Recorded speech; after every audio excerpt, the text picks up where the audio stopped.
Welcome to Political Beatdown Thanksgiving edition. First and foremost, happy Thanksgiving to everybody. We are thankful for the Beatdown Brigade community. That's why we're doing this on Thanksgiving. And so we want to reflect on what we're thankful for. And as I was thinking, Cohen, about what to talk about on this Thanksgiving edition, in addition to covering the news, what went down in the trials and tribulations and what President Biden's doing and all of that, you were incarcerated during a Thanksgiving. So your perspective of Thanksgiving, you spent it before in Otisville. So I have to think, as now you're spending it with your family, what that's like, and then reflecting on 2024, this moment that we're in right now, and freedom, democracy. I mean, you were a political prisoner, a test case for what Donald Trump wants to do. I'm thankful we have our democracy and our freedom. So I wonder, as we start this show, what Thanksgiving means to you, given a very unique set of facts involving you. Yeah, so first of all, obviously, I'm thankful for meeting you and the brothers a couple of years back. That was upon my release from Otisville back to home confinement, which so many of you know then was violated by the Trump administration, who unconstitutionally had me remanded. But I'll tell you, I'm equally thankful for all of the brigaders, for all of the Midas Touch Network supporters, the Mea Culpa supporters. I'm thankful for all of them because I actually have hope. I have hope that as we continue to grow podcasts like Political Beatdown, like Your Legal Life, like Mea Culpa, like the Meiselas brothers, I'm hopeful that democracy will prevail. It's something that really needs to be on each and every one of our minds every single day, because Donald has made it crystal clear what he intends to do with democracy. And I am stunned, I am shocked, I am appalled that there are still so many Americans that want to be led, that they want to see America as an autocracy instead of the shining beacon of democracy that America has always been, since its inception. So I'm thankful to all of you, more than you could even imagine, for helping me to basically to have the strength and the fortitude to keep pushing forward. Because as I said in our last episode, I'm really fucking exhausted. I really am. Trump knows how to wear you down. Even when he's not talking about you, things like the subpoena duces tecum, the subpoena to obtain documents and so on that we talked about also on the last episode. It's exhausting having to put together the motion to quash the subpoenas. This is all, it's one after the other. But that's, of course, his goal. And it's his goal because he's seeing himself lose every single day that they're in court before Judge Engoron. They are losing. And then after this case, you have the Jack Smith case. And then after that, you're going to have the Manhattan District Attorney case. And then you're going to have the Fani Willis from Georgia case. I mean, it's just endless. So I'm really thankful to have all of you. Now, I'm also thankful not to be in Otisville. I want to be very clear about that. I remember Tony Meatballs, who was running the kitchen at the time.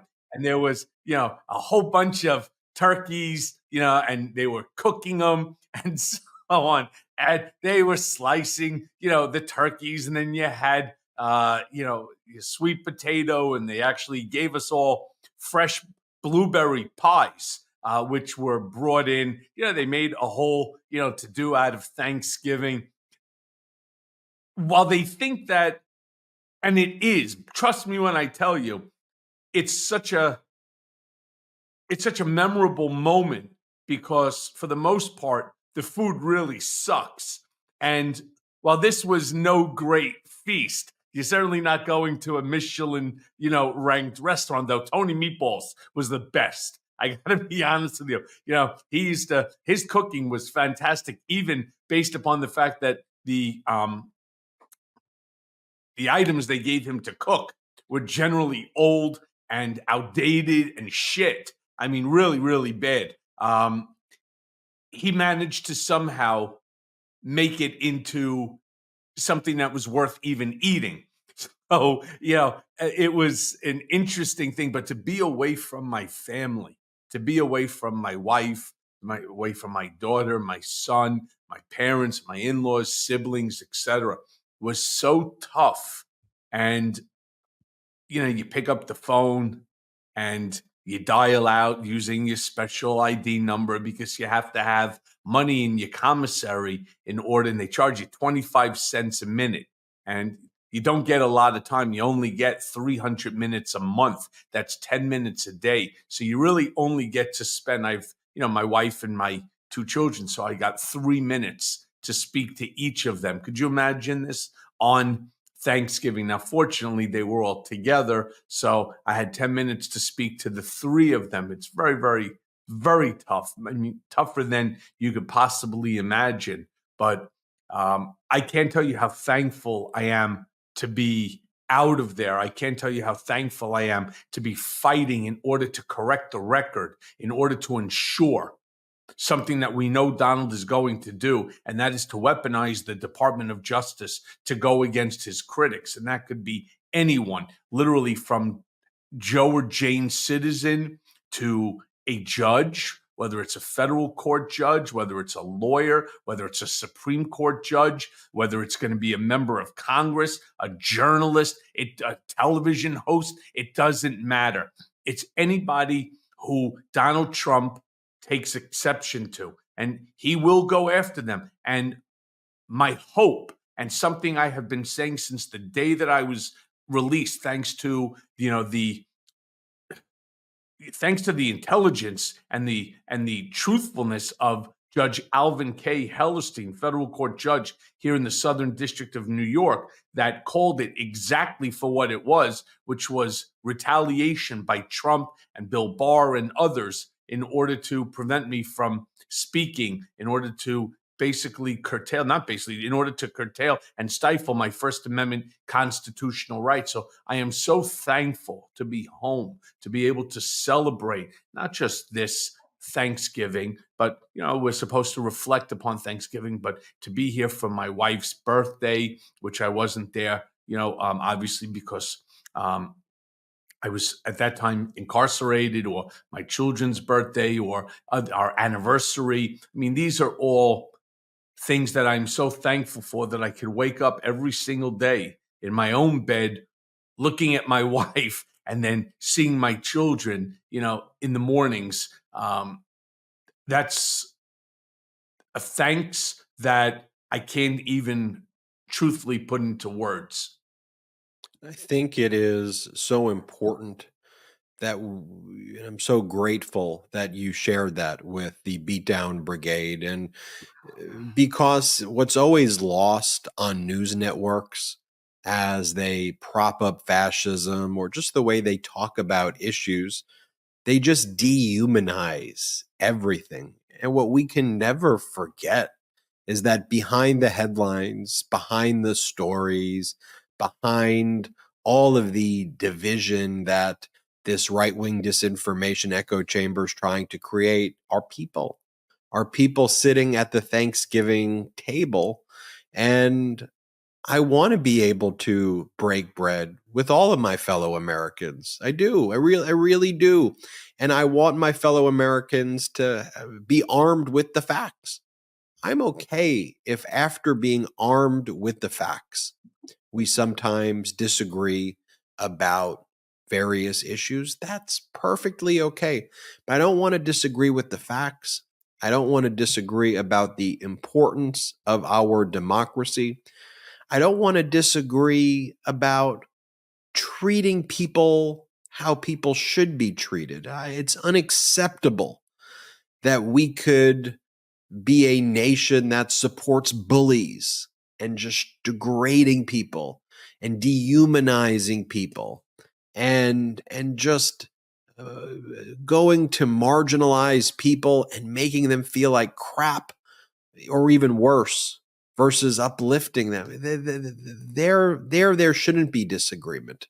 But where it comes to how can we improve people's lives, how could we deliver better paying jobs and better paying wages and better infrastructure, and how do we reduce the price of healthcare? If you have a different idea than me, let's talk about it. But let's not have differences over what the objective facts are. And that's what we talk about here. When we beat down the fallacious narratives here, we beat down on the propaganda here.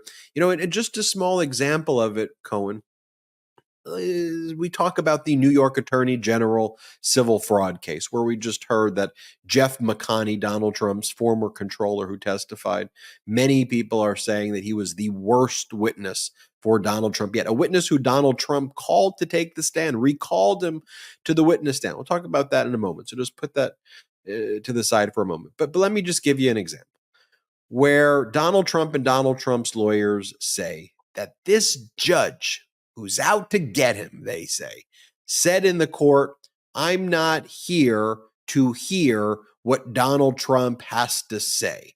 And the MAGA Republicans all say, that's what this judge said. Because for you, Cohen, and me, if a judge really said just that, I'd be upset. That would make me be like, that's not okay. But that's not what the judge said.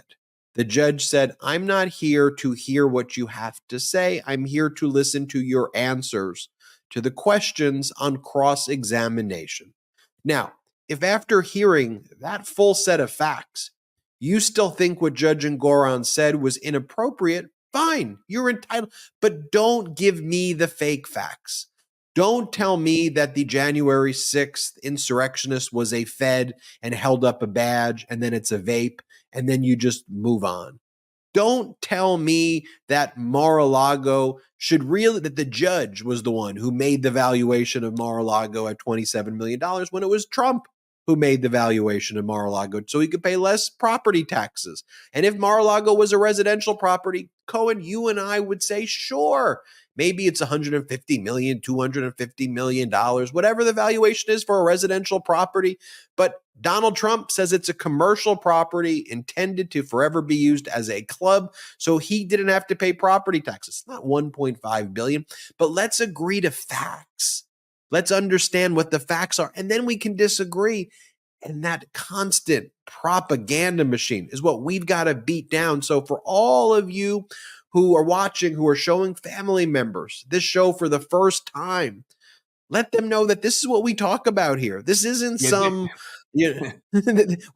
just want to get to the truth. That's all. It's so amazing because all they do is they vomit, they regurgitate the same misinformation, disinformation, malinformation over and over and over and over and over and over again. And then they get others to do it over and over and over again. And then those others then do it over and over until ultimately the lie becomes the truth because people don't know what the truth is anymore. And that's one of the things I'm also thankful for, that I have you, Ben, as my co-host on this thing, where together, our goal is just to continue to promote the truth, to put the facts out there for each and every one of the brigaders to absorb, to decide what's right and what's wrong in their opinion.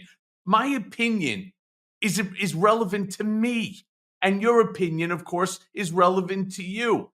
I just want, as Ben does, to provide the facts so that you could make a proper assessment if what we're saying is true, is relevant to you, is how you feel.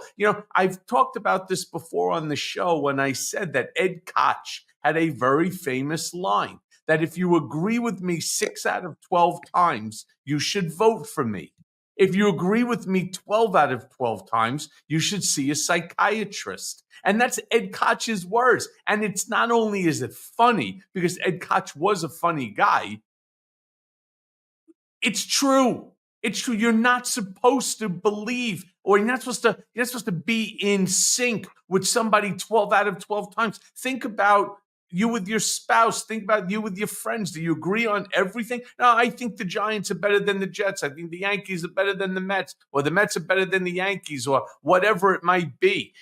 We don't agree on everything 12 out of 12 times. And you're not supposed to agree with Joe Biden 12 out of 12 times if you're a staunch Democrat. Or if you're a MAGA maniac, moron, lunatic, you shouldn't be agreeing with Donald Trump 12 out of 12. You cannot say to me that you think putting children in cages, separating them from their families is okay. I don't care what anybody wants to say. You cannot say that that's okay. You can't turn around and say that it's all right for us to turn around and to create a Muslim ban, which is the first thing that Donald did right out of the gate, or as we say in prison talk, right off the rip, the second that he became president. I mean, he puts out a Muslim ban. You're going to ban a religion from the country? The hell? I mean, that's the problem here. So, look, how thankful I am. I could never even express it in words. But after the commercial, Ben, I want to ask you what you're doing for Thanksgiving. Now Well, everybody knows what I'm doing. I'm with my wife and my daughter, my son, and my in-laws. And it's a tradition. We go to the same restaurant every single year, except of course when I was away. And we've made a tradition out of it because my wife cannot cook a turkey to save her life. So, we go to this restaurant and we're looking forward to it. But I want to know what you're doing. Well, I'm going to leave this room. I'm going to go to the other room and then going to see Brett and family members. But I will tell you more about that. And when we come back, in addition to that, I'm going to break down all of the cases that Donald Trump's involved in a way that everybody can understand. Then I want to hear from Michael Cohen, which one he thinks poses the biggest risk and where he thinks all those cases are going to be headed. We'll talk about that after this quick break. Fellas, can you smell the pumpkin spice in the air? If you haven't heard, it's Fresh Face Fall, and nobody else can give your face the love it needs other than our friends at Manscaped.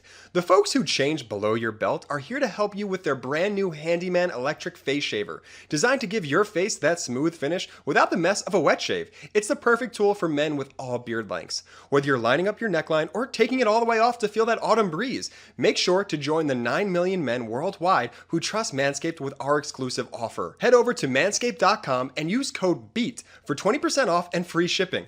Don't be a bad apple this year. Choose Manscaped. Manscaped helps me look my best and stay confident. Your face is the first thing people will see when you walk through the door. Give them something to look at with Manscaped's Handyman. For me, being able to shave up to 3 days growth without the mess of a wet shave is priceless. With the Handyman skin-safe technology to help reduce nicks and cuts, you can finally feel confident when going for that close shave.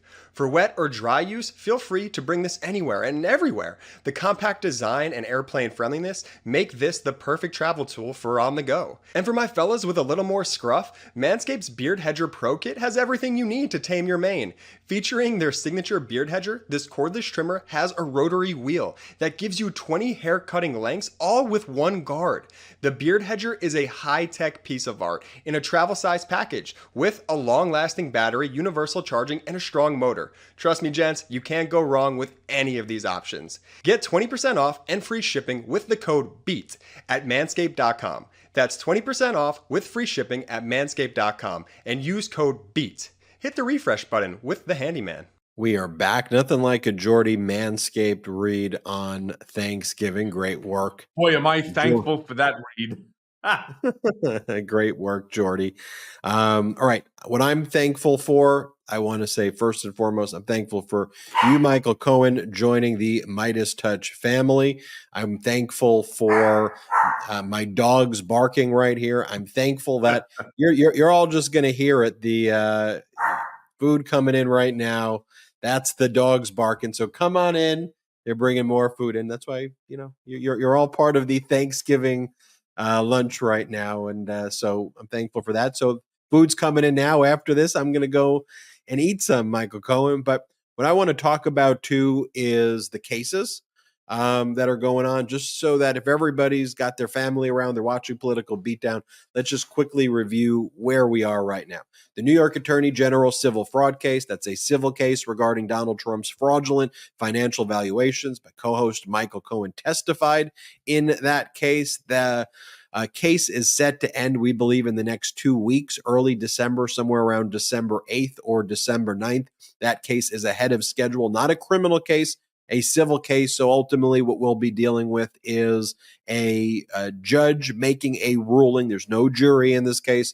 The judge will make a written ruling. We think that the damages the judge is going to issue against the Trump organization is in the hundreds of millions of dollars. So then that brings us to January. Then we have the E. Jean Carroll civil case. This is the second case by E. Jean Carroll. Trump was already found liable for sexual assault and defamation.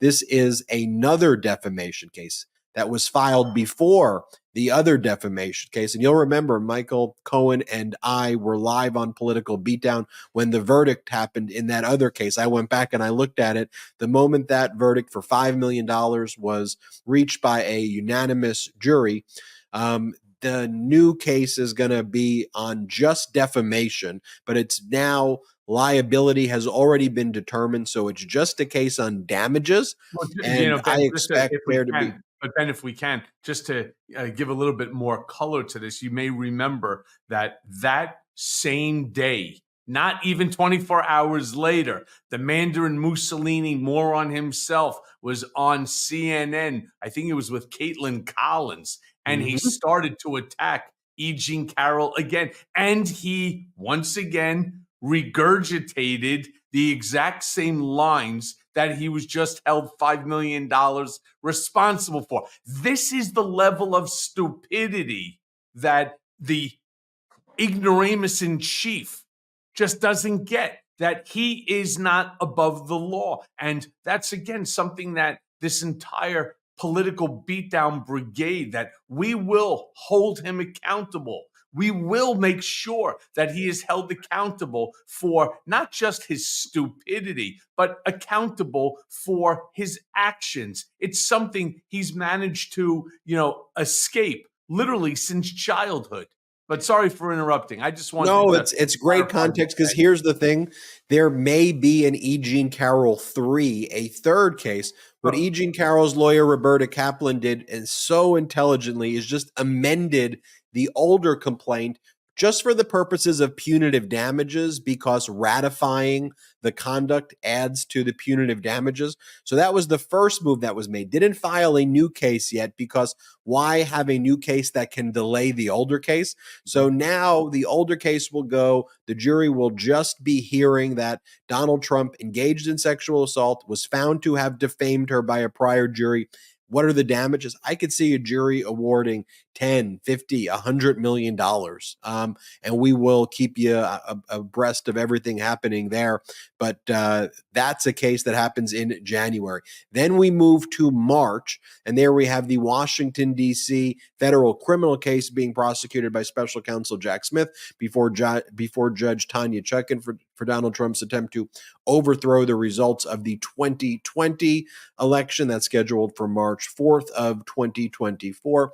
Then we move to May, and then you have the Mar-a-Lago document case scheduled for May 20th of 2024. There's a scheduling conference before Judge Eileen Cannon on March 1, 2024. I don't expect the May 20th 2024 date to actually be the real date that's going to go. But what we should be watching for is now Fulton County District Attorney Fani Willis, because Judge Eileen Cannon was playing games. Fulton County District Attorney Fani Willis swooped in and then was requesting that Judge Scott McAfee set the RICO case in the first week of August 2024. So if you're, just to refresh that one more time, New York AG civil fraud case, hundreds of millions of dollars in damages. January, we're going to have the E. Jean Carroll case, tens of millions of dollars in damages. March, felony case against Donald Trump for overthrowing our democracy. May, Mar-a-Lago case. Hold. You forgot March, yes. And then the Manhattan District Attorney case. We're forgetting that. That's the state criminal case, the one that again, yours truly is expected to be testifying. Personally, again, if it wasn't that they subpoenaed me, I would prefer not to be involved anything that has to do with Trump related, other than talking about it here on Political Beatdown. But yeah, keep going, Ben. And not only that, that's big. That's the state case. I think that, in March you'll have the Judge Chutkan case. Whoop, then you go right into the Manhattan District Attorney case, and then that's where Judge Eileen Cannon kind of screwed herself in trying to help Donald Trump, because again, the corruption is matched or even exceeded by the incompetence. Because now, if Cannon moves it, that just creates a perfect window. Just think about if it's this, because I don't think Cannon's going to keep the trial on that date. So you have the March Washington, D.C. case, and then say that takes 2 or 3 months. So then the Manhattan District Attorney is like, okay, we can move ours to May now because Judge Cannon's moved hers. So then we got Cohen testimony in May. Then in August, we've got Fani Willis, assuming Judge McAfee sets that. That's a 1, 2, 3 right there, Cohen. That, look, again, don't listen to me. Listen to what Chris Christie had to say. Former Republican governor of New Jersey. I've done a lot of hot takes on this. I don't need to show the clip. Former federal prosecutor, corruption federal prosecutor. And he's speaking to the Republican crowd. And he says, it's not some liberal prosecutor that's putting Donald Trump away. It is Mark Meadows, one of the founders of the Freedom Caucus, who's going to be sitting across from Donald Trump and saying, as Donald Trump's chief of staff, I committed crimes at his request. It's Mark Meadows. It's Mike Pence. Those are the people who are going to be testifying in March. And I just think those words are powerful. I want to hear from you, Cohen, though, as we wrap up this Thanksgiving episode. I want everybody to go back to their Thanksgiving table. Do you remember, how would you Ben, look when I gave that synopsis? Are you thankful for that synopsis? Oh, I'm thankful for you every day. Do you remember I had said at the House Oversight Committee hearing to Mark Meadows, look, I know what you're doing. Yep. I did this. I know the playbook because I wrote it. And look at what happened to me. Rest assured, if you stay on this path, it will happen to you. And lo and behold, I am anxious to send a letter or an email or some sort of a communication to Mark Meadows with just the following words: I told you so, you idiot. And I would say the same thing to the Jim Bag Jordans, say the same thing to the Matt Gateses of the world, the Marjorie Toilet Greens, all of them. It's the Josh Hawley, to be honest with you, I really should leave Josh Hawley alone. And I say that only because he's really been completely silent. I think he's actually gotten himself off of the Trump bandwagon. But to answer your question, Ben, which one of these 91 criminal counts do I think is going to be, we'll call it the nail in the coffin of Donald J. Trump? Well, let me start with the one that's going on right now, the civil case. And as you said, that does not constitute a imprisonment. That's a monetary case. However, there are possibilities that some aspects of that case could be remanded back to, say, the Southern District of New York for prosecution. And what gives me that sort of weird sense that something may be happening right now is the fact that Jeff McConney, while on the stand, broke down. Now, I want to be clear about something. McConney is Trump's size, both in height and also in girth. Though Trump, I believe, is on Ozempic. He looks like he has Ozempic face. He's really losing a lot of weight very quickly. So he's probably lighter than McConney, but McConney's a big guy. He's actually a really nice guy, too. He broke down and he started crying to the point that the bailiff had to bring him a box of tissues. And he somehow made a comment that it's too much pressure on him between the coming back and having to testify again, and then, the subpoena by the Southern District of New York. And everybody was like, holy shit. What did he just say? My phone starts to explode. All of the journalists start texting me. Do you know anything about a subpoena with McConney? Does it have to do, do you know anything? What can you give us any sort of insight? The truth is, I don't. But it's a weird thing for McConney to say that the Southern District of New York has now, which of course we all know is criminal, has gone ahead and subpoenaed him. So that case is going to financially put Trump on his ass.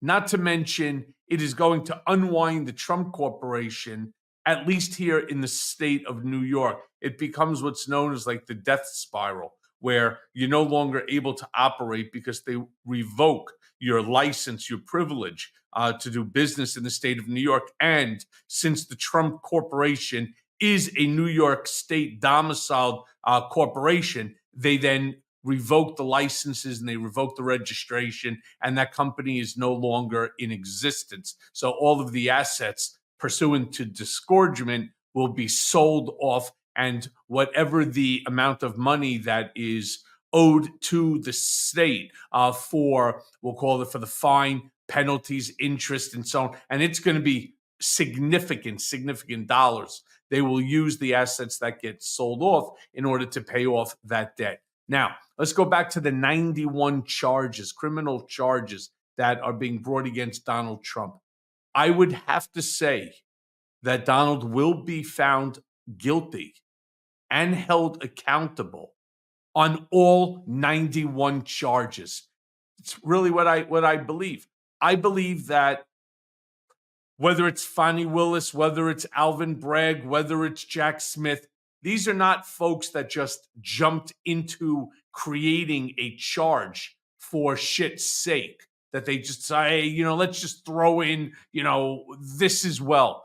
Each and every one of these charges were created because of either documentary evidence that exists in their possession or through corroborating testimony by multiple people. So it's almost like a no-lose situation for prosecutors because they already have the evidence. If they didn't already have the evidence, they never would have brought the charge. If you have a chance and you listen to my Mea Culpa podcast, now remember, that's the one with the blue icon, the one with the red. If you want, unsubscribe to it. Don't care. New RSS feed, and all of the prior ones will be hosted by the Midas Touch Network. There you go. It's got the blue backing. Subscribe today wherever you listen to your podcast. But I would refer you to the one that is done with Glenn Kirshner. And Glenn Kirshner from Justice Matters has a tremendous knowledge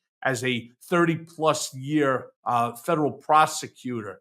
And we go through the cases and we break it down for you, where you get to hear, not from me, and a lot of people think that I have some axe to grind, and it is not an axe to grind. It's basically wanting him to be held accountable. But you hear it from Glenn Kirshner, too, who turns around and talks about, and I don't agree with him on this, but he makes a very compelling argument that he believes that Donald Trump will be held accountable and convicted on these 91 charges. And where we disagree is I don't think Donald will see the inside of a jail cell.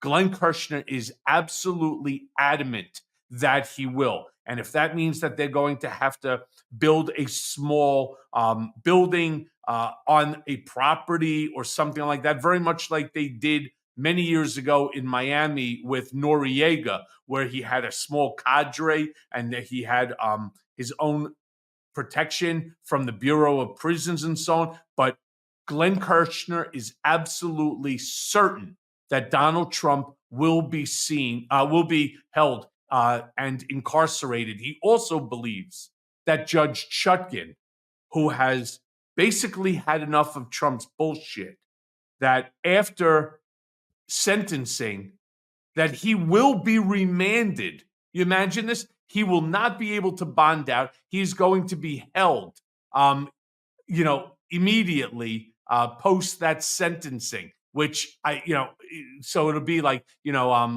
even while Trump, of course, is going to appeal whatever decision comes out of it, Judge Chutkan has the ability to remand him to prison or jail, depending upon whether it's state or federal, but has the ability to remand him to jail or prison pre-appeal determination, which I was completely blown away by. But if you have a chance, I would listen to it because Glenn really spells it out beautifully. I, again, Ben, believe that he will be held accountable for all of these 91 counts. And I believe that our country is going to have a rough time because I don't have to tell you, these MAGA morons, these idiots with the 4 teeth and the 3 brain cells that just give everything that they have, their loyalty, their money, their freedom to Donald. I'll tell you something. They're going to get nasty. They're going to get stupid. But then again, I have nothing but the utmost of respect, and I have the utmost of confidence in our men and women in blue. And rest assured, they will not allow this thing to get out of control. There will not be another January 6th sort of issue. You'll get a handful of people that'll try to get stupid. They will get shut down by our police. They will get shut down by our military. They will get shut down by National Guard. They will get shut down. That I can assure you. So yes, I do believe that Donald will be held accountable. And we are so honored to be able to hang out with this unapologetically pro-democracy beatdown brigade community that you all created, that we're a part of, to share this with you. Going into 2024, I'm confident because I'm confident in the power of this community to get to work. And we're going to have fun. It's not always going to be easy, but remember that we are in this together. We are thankful for you. Want to remind everybody about our Patreon, patreon.com/political beatdown, patreon.com/political beatdown. We don't have outside investors here. The ways we help build the programming that we do is through our Patreon. After Thanksgiving, we're going to hold an exclusive Zoom meeting for our Patreon members. Get to meet Michael Cohen on the Zoom, ask Cohen questions, and then you can DM Cohen on the Patreon app, and he's in the chat room. He's answering questions. I know he's up very late doing that on a lot of days. Late and up early. Yep. And it's actually Cohen as the one doing it. All right. I'm getting back to Thanksgiving. Thank you for sharing this with us. Ben, happy Thanksgiving to you and the family, my Political Beatdown Brigaders. Happy Thanksgiving to each and every one of you. Eat to your heart's content. Wishing you all the best, and thanks for everything. Shout out to the Midas Mighty.